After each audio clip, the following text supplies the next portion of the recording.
여러분들의 존재함으로 오늘 이 시간 또 우리가 이렇게 존재하는 것 같습니다. 제 뒤에 아마도 지도가 나올 터인데 히든 히어로 15번째 시간에 말씀을 나눴던 것을 제가 다시 한번 우리 가족들과 나누기를 원합니다. 하나님께서 교회의 시작과 또 하나님 나라 확장을 위하여 하나님의 일을 역동케 하셨습니다. 역동이라는 말을 다이너마이트라는 말을 쓰는데 이것이 원어가 듀나미스에서 나온 얘기입니다. 역동이다, 폭발하다라는 그런 말입니다. 이것이 사도행전 2장에 나왔던 사도행전 2장 1절 오순절의 다락방에서 시작이 된 공동체, 그들이 교회로 모일 생각은 눈꼽만큼도 없었으나 모인 그들에게 성령님이 특별히 충만히 임재함으로 인해 그날이 교회가 시작이 된 날입니다. 그러므로 교회는 건물이나 조직체를 의미하는 것이 아니요 하나님께서 구원받은 사람 또는 사람들만을 지칭해서 부르는, 구약에서 이걸 칼라라고 하고 라는 용어를 썼고요, 신약에서는 에클레시아라는 말을 썼습니다. 클레시아, 불렀습니다. 어떤 곳에서 에크라는 말이죠. 불러서 모아놓은 분들이 교회라는 것을 일컫는 것입니다. 그럼 오늘 우리가 주말 교회도 있겠지만 주중에 모여있는 여기 있는 한 분 한 분을 하나님이 교회로 부르신 것을 믿으시기 바랍니다. 아멘. 그럼 우리는 이 교회입니다. 하늘관 지하 104호가 장소가 교회가 아니라 우리가 모였더니 이 회중이 교회라고 하는 것이죠. 자, 교회를 위해 주님께서 이 땅에 오셨고 교회만이 유일한 구원의 수단으로 주님께서 우리에게 허락하신 줄 믿습니다. 그러므로 저와 여러분 한 분 한 분이 복음과 은혜, 유일한 구원의 통로인 줄 믿습니다. 오늘 그 교회의 이야기를 여러분과 잠시 나누려고 했는데, 교회가 있기 이전에 하나님께서 이 초대교회 성도들, 교회 처음 시작이었을 때에 하나님께서 무언가 사전 정지 작업이 필요하신 것 같습니다. 제대로 그림이 어디로 잠깐 보겠습니다. 네, 계속 제가 나온 좀 넘겨주셨으면 좋겠습니다. 오순절 다락방이라고 일컬어지는 사도행전 2장 이야기가 좀 투박하지만 제가 한 이미지를 인용을 했습니다. 16개국 정도에서 사도행전 2장 1절에 보면 이들이 몰려들었습니다. 아마도 6월절을 준비하기 위해서 왔던 것 같습니다. 그리고 예수 그리스도의 부활을 경험했던 약 한 120명 되는 사람들이 모여 다락방에서 모였는데, 말 그대로 이 다락방은 지붕 정도 되는 것 같습니다. 120명 정도가 모였으니 적지 않게 큰 다락방이었던 것 같습니다. 다락방을 제공하신 분은 꽤 재정이 넉넉했던 것 같습니다. 기록에 의하면 아마도 마가가 아니었을까라는 생각을 해봅니다. 마가가 누군가요? 마가? 복음을 쓴 주체이기도 하죠. 그리고 선교 여행에서 바울과 신실한 동역자이기도 했고 또 바나바의 조카이기도 했던 것 같습니다. 그래서 그 집안이 돈이 많았습니다. 바나바도 이 사이프러스 출신인데 굉장히 땅이 많았던, 한국 분들이 그렇다고 하죠. 이 성지 비전트리 갔다가 3시간, 4시간 동안 이어지는 사막을 보고 한국 분들은 굉장히 감탄을 하고 새로운 인사이트가 생겨서 현지 안내인들에게 꼭 묻는 한마디가 있답니다. 무엇일까요? 여기는 한 평이 얼마 정도 되나요? 라는 것을. 한국 분들이 왜 땅에 관심이 많이 있을까? 네, 픽션의 이야기를 잠시 들었습니다. 이야기를 하니 또 가슴이 벌렁벌렁합니다. 나는 언젠간 꼭 소아시아를 가고야 말 거야 하는 이야기를 듭니다. 여러분, 소아시아 비전트리를 갖고 싶은 분들은 붙으십시오. 같이 가십시다. 할렐루야. 아멘. 아멘 하신 분들 다음 학기 같이 가십시다. 아멘. 김정희 교수님 고맙습니다. 목사가 소원을 믿습니다. 좀 더 설교를 잘하고 싶고 조금 더 우리가 성경을 보는 관점을 잘 하고 싶습니다. 자, 이어나가는데 오늘 읽었던 방금 봤던 사도행전 2장이 이렇게 시작이 됐습니다. 그런데 아이러니하게 이 사건은 창세기 11장에 있는 사건을 회복시키고 또 희석시키는 사건으로 알려져 있죠. 창세기 10장, 11장에 이 바벨의 탑 사건이 있고 그 당시에 하나님을 저항하고 거부하는 이들을 하나님이 언어를 흩어버리셨습니다. 다 흩었습니다. 그래서 언어의 흩어짐, 소통이 불가능한 첫 시작이었습니다. 그러나 사도행전 2장은 그 수천 년 전에 있었던 인간의 반역의 사건을 성령님께서 의도적으로 하나로 묶으신 사건이에요. 그래서 언어가 통했는데요. 이 언어는, 이 방언은 저는 언어적인 방언이 아니라 다른 방언의 은사가 있고 약간의 통변의 은사가 있습니다. 그래서 방언하시는 분들이 어떤 경우는 해석이 되기도 하는데 이건 이게 방언에 제가 갖고 있는 종류고요. 이 당시의 방언은 말 그대로 16개국에서 온 사람들이 이 마가의 다락방을 지나가는데 그들이 자기가 왔던 나라의 언어를 이야기하기 시작해요. 분명히 봤는데 이분은 본토 유대인입니다. 언어를 배운 적이 없어요. 그래서 봤던 게 희한하다. 어떻게 내 나라 방언 언어를 저분들이 하고 있을까라고 의문을 제기했고 어떤 분들은 대단해서 술 취했네 라고 이야기할 정도. 이것이 바로 사건이 된 것이죠. 그래서 언어의 특별한 하나된 사건을 성령께서 우리에게 사인을 보신 것 같습니다. 그리고 나서 이제 사도행전 2장, 3장, 4장, 5장, 6장, 이제 7장이 오면서 스데반 집사의 순교가 일어나고 사도행전 9장에 그 유명한 다메스커스 도상에서 사울이 등장하죠. 아직까지 사울입니다. 바락을 걷지 않습니다. 그리고 13장, 12장에 가서 사울이라 일컫는 바울이 등장해서 이름이 이제 바울로 변경되어져 나옵니다.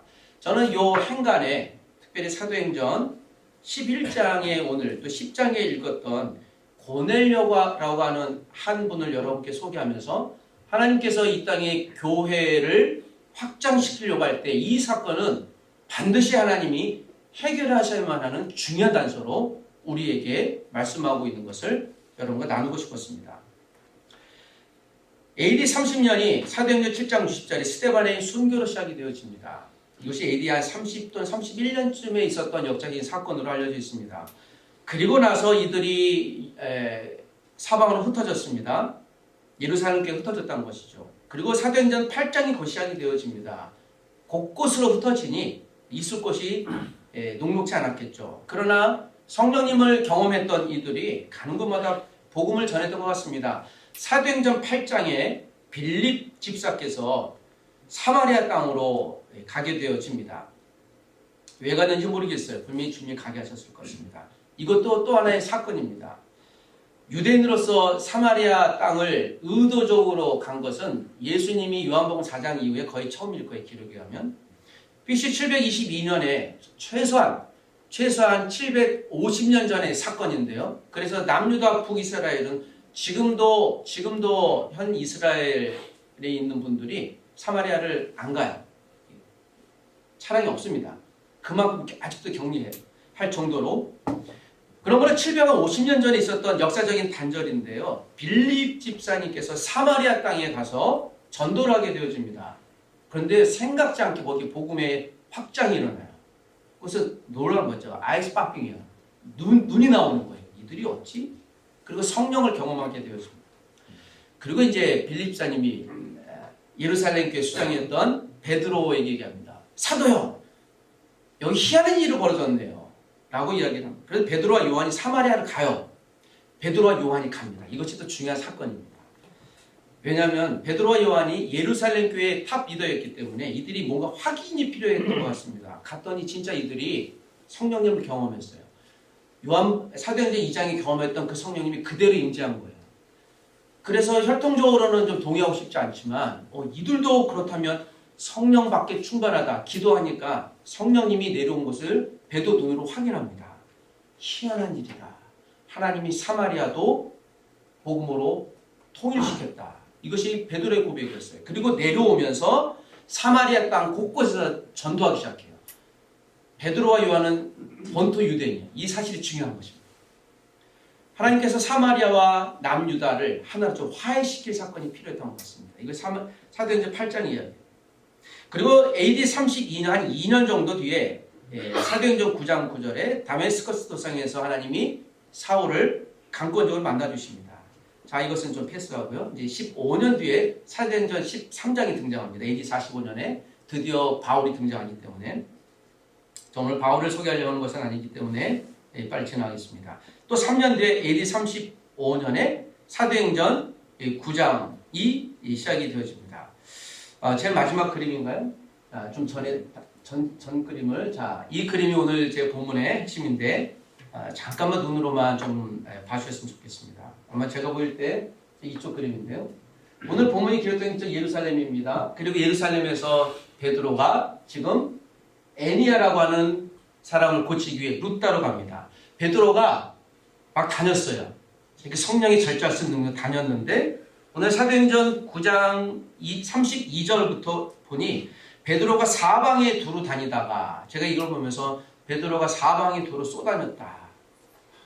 참 다니기 좋아했구나. 그래서 선교하러 간 거죠. 마태복음 4장 23절에 가르치고 전파하고 치유했던 예수님의 사역을 본받아 베드로도 그대로 전하러 갔던 것이죠. 그러다 루따로 갔던 것 같습니다. 루따에 사는 성도들이 갔습니다. 거기서 8년 동안 중풍으로 고생한 애니아라고 하는 한 분을 만나요. 자, 이것은 또 하나님의 사건의 전조였습니다. 기도했습니다. 그 루따에 있는 분들이 주님을 많이 만나게 된 일이 있습니다. 그리고 나서 바로 위에 또 요바인데요. 이 요바에서 도르가 다비다라는 분이 병들어 죽었습니다. 그런데 요바에 있는 분들이 도르가의 아마 친지인 것 같아요. 이 거리가 얼마 안 거니까 걸어서 2시간 정도 걸립니다. 베드로 왔다는 소리를 듣고 빨리 보냅니다. 좀 와주시오. 그리고 베드로를 끌다시피 하면서 요바로 가요. 이게 뭔 일이야? 뭔 일이하고 가요. 무슨 일인데? 일단 와보면 알아요. 그랬더니 도르가가 죽었습니다. 그러나 베드로가 그를 기도하면서 살려냈죠. 이것이 또 소문이 났습니다. 그리고 베드로가 여기서 이제 며칠을 머물러요. 요바에서. 이거 힘들다. 이거 죽었다는 사람 살리니 내가 죽겠네 하고 머물렀던 것 같습니다. 그때쯤에, 자, 오늘 우리가 읽었던 드디어 본문 사도행전 10장이 사건이 시작이 되죠. 특별히 고넬료라는 사람이 사도행전에서는 굉장히 중요한 브릿지 역할, 복음에. 이분이 없었으면 아마 바울이 등장하기 굉장히 어려운 사건이라고 생각을 합니다. 제 생각이 아니라 제가 해석한 바에 의하면. 자, 오늘 이 본문에 있는 말씀을 여러분과 다시 나누면서 사도행전 10장에 고넬료가 있었던 것이 저 위쪽입니다. 저 위쪽 동네가 어딘가요? 가이사랴라는 동네입니다. 여기는 아마 좀 시간이 좀 걸릴 동네입니다. 그런데 아마도 2시간 정도니까 한 반나절 정도 걸리면 올라갈 거리예요. 가이사랴에서, 이거는 이제 베드로의 또는 고넬료의 계획에는 두 분이 만날 일이 전혀 없습니다.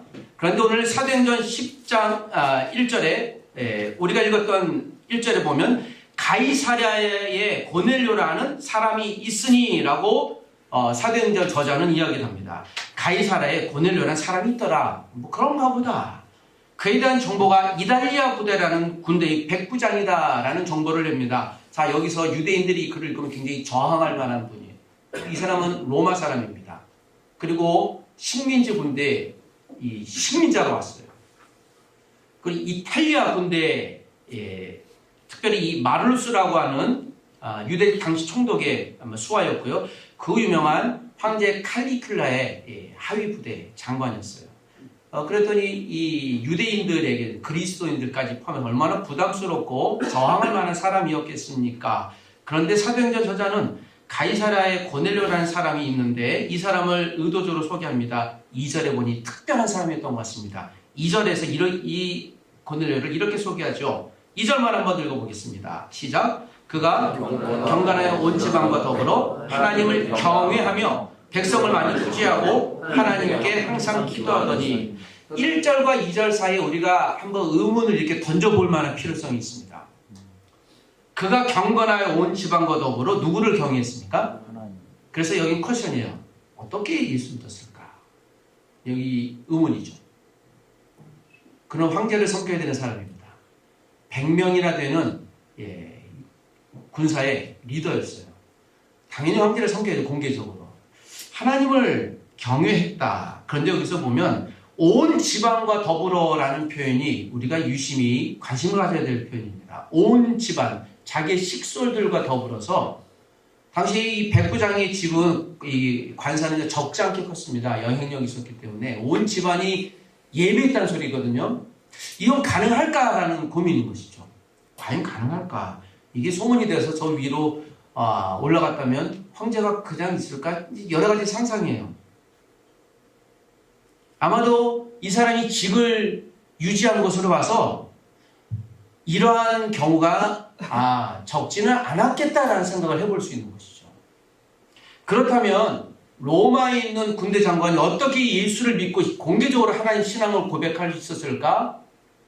그리고 차후에 의하면 예수를 믿게 되어지는 이 로마의 군대 장관들이나 나중에는 이 로마 권력자 황제까지도 우리가 AD 약 325년, 395년, 380년에 기독교가 공인될 때 거기 황제들이 이미 예수 믿는 사람들이 곳곳에서 흔적이 나와요.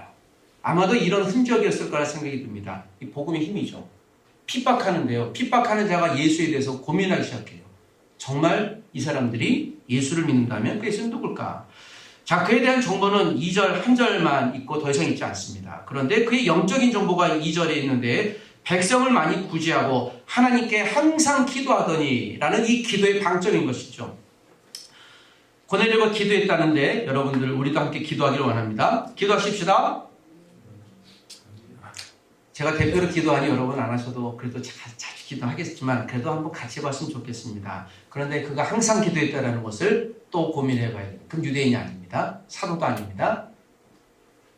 이탈리아 군대 장관인데 왜 항상 빈도부사가 이 단어가 붙었을까? 이것은 저에게는 이 본문을 볼 때 굉장한 의심이었어요. 항상 기도했다는 것은 경건했던 사람이에요. 그 경건의 증표가 3절에 그래서 증거하는 것이죠. 사도행전 저자 누가가 그래서 예리했던 것 같습니다. 3절에 보니 하루는 제 9시쯤 되어 환상 중에 밝히 보매 누가요? 고넬료가요. 9시쯤이란 무엇입니까? 뭐죠? 9시쯤에? 여기서 오후 3시를 얘기하는데 한 번쯤 기도했던 것 같아요. 근데 4절 보니까 환상 중에 네 기도와 구제가 하나님 앞에 상달되어졌다. 2절에 보면 그가 항상 기도했다라는 이 표현을 보면 유대인들은 오전 9시, 12시, 3시에 기도했어요. 늘 기도했습니다. 항상. 다니엘이 그래서 오전 9시, 12시에 기도했고요. 창문 열고. 그리고 베드로가 사도행전 3장 1절에 제9시 기도하는 시간에 성전 미문 앞에 갔다가 거기서 그냥 성경들에 가면 안진병이라는 표현이 나오는데 그를 고쳤던 사건이 나와요. 또 베드로는요 9시, 12시, 3시 늘 기도했어요. 베드로뿐만 아니라 모든 유대인들이 다 그랬습니다. 기도하지 않으면 쟤 뭐야 하고 격리될 정도. 이건 습관이었어요. 모든 사람들은 기도했습니다. 우리도 기도하지 않겠습니까? 모든 그리스도인들이. 이렇게 고넬료가 기도하는데 그 기도가 하나님께 상달되어졌다라고 해요. 환상을 봅니다. 어떤 환상인가요? 5, 6, 7, 8절까지 보면 지금 욥바로 베드로라 하는 사람을 찾아가라. 베드로가 누군데요? 아마 알고는 있었겠죠. 근데 초대기 유명한 사람이었으니까. 근데 그를 청하라. 지금 욥바에 와 있거든. 네. 6절 보니까 어느 집에 있는 것까지 알려줘요. 어디 있다고 하나요? 무두장이 즉 가죽을 만드는 시몬의 집이라는 정보까지 알려줘요. 주님 저희도 이런 정보를 주시면 참 좋겠습니다 하는 생각. 제가 마우스를 며칠 전에 주문했습니다. 마우스를 큰맘 먹고 18,000원짜리 오랜만에 이거를 삭감을 할까요? 그래서 딱 뜯어봤는데요. 거기 놀라운 게 있습니다. 거기 보니까 로또가 들어있는데 5번을 활용할 수 있는 게 뭔지 모르겠는데 그럼 제일 밑에 있어요. 5천만 원짜리입니다. 근데 갑자기 제가 열심히 보고 있어요. 어떻게 하는 거지? 이렇게 보고 있는 거죠. 순간에 유혹이 됐던 것 같습니다. 저는 한번 해보진 않았기 때문에 주여 로또가 당첨돼서 우리 성기센터를 만들었으면 좋겠습니다. 할렐루야. 여러분 기도해 주시겠습니까? 아멘을 안 하시면 정말 감사합니다. 제가 아멘 할까 봐요. 자, 이거는 위트인데 우리가 하나님께서 마치 이처럼 우리에게 섬세히 알려주시면 얼마나 좋겠습니까? 근데 늘 그렇지 않아요. 왜냐하면 이건 사건이기 때문에 고넬료에게 이 사건이 있어야만 했어요. 그래야 베드로가 옵니다. 베드로가 지금 가이사랴까지 와야 돼요. 왜 와야 될까요? 그게 사실 중요한 것이에요.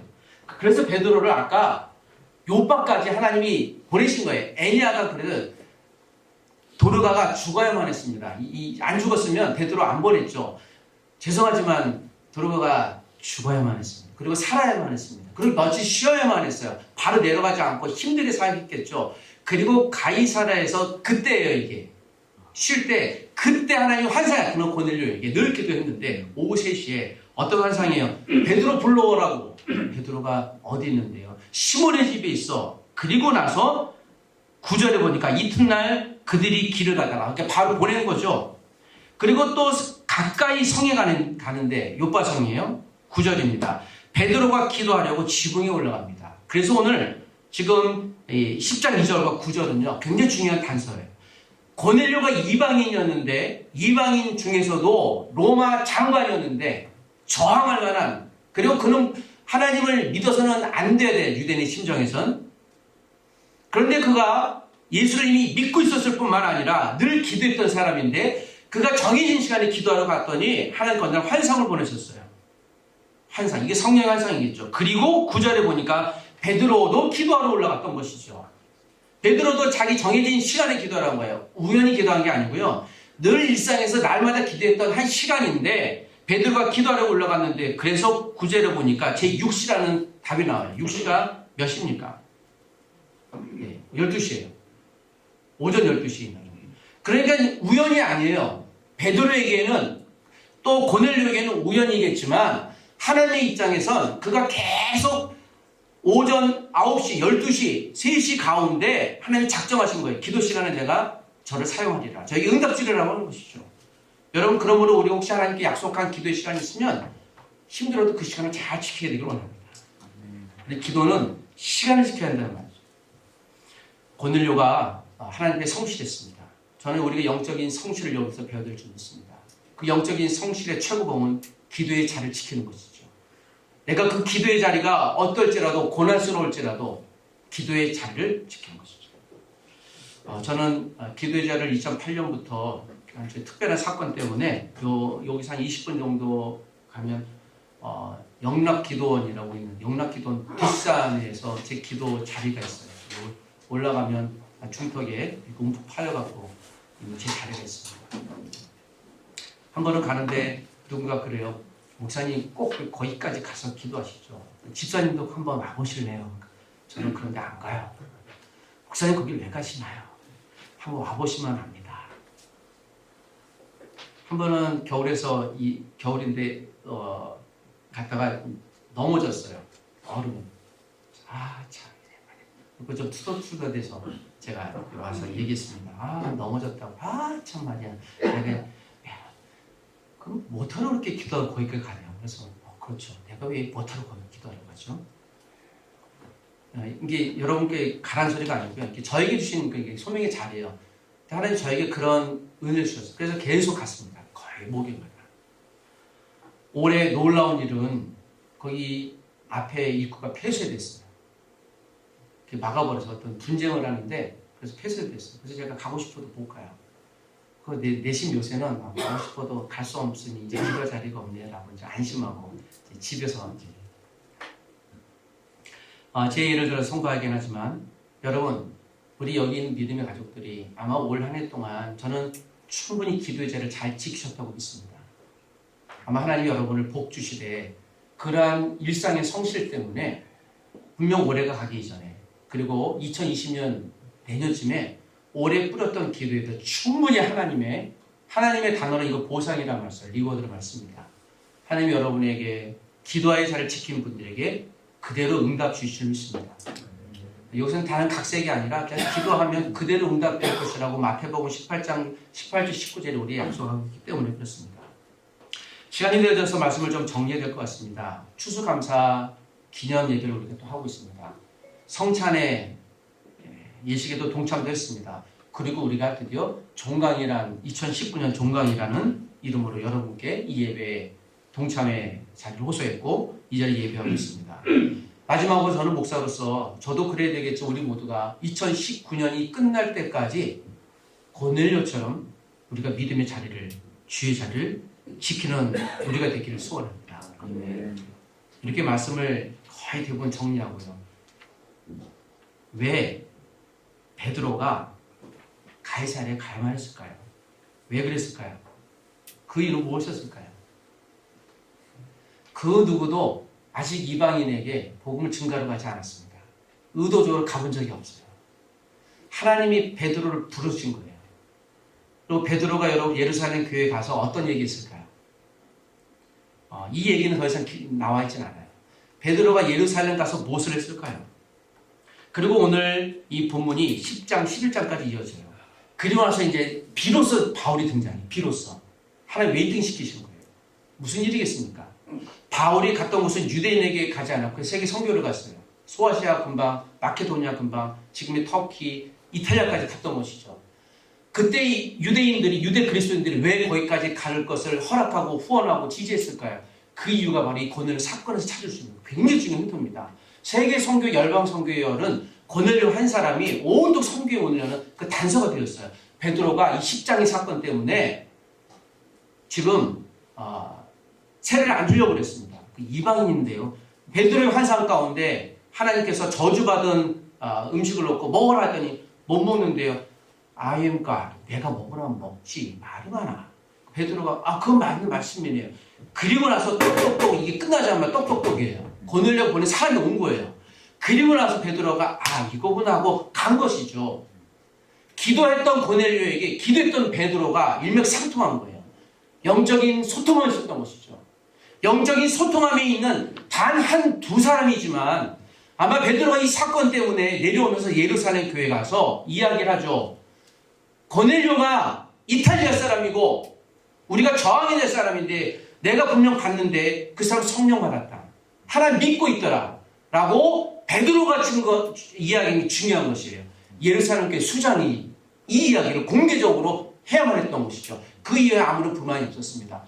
그러면 이방인에게도 세례받는 것이 맞구나. 그들에게 복음을 들고 가는 것이 맞겠다라고 하는 예루살렘 교회 성도들에게 마음 가운데 선교의 문을, 장애를 이미 풀어놓으신 것, 빗장을 풀어놓으신 것입니다. 고넬료 한 사람은 단순히 한 사람이 아니라 이미 사울이 등장하기 전까지, 그가 등장하기 전까지 하나님이 유보시킨 숨어있는 주의 사람이었던 것입니다.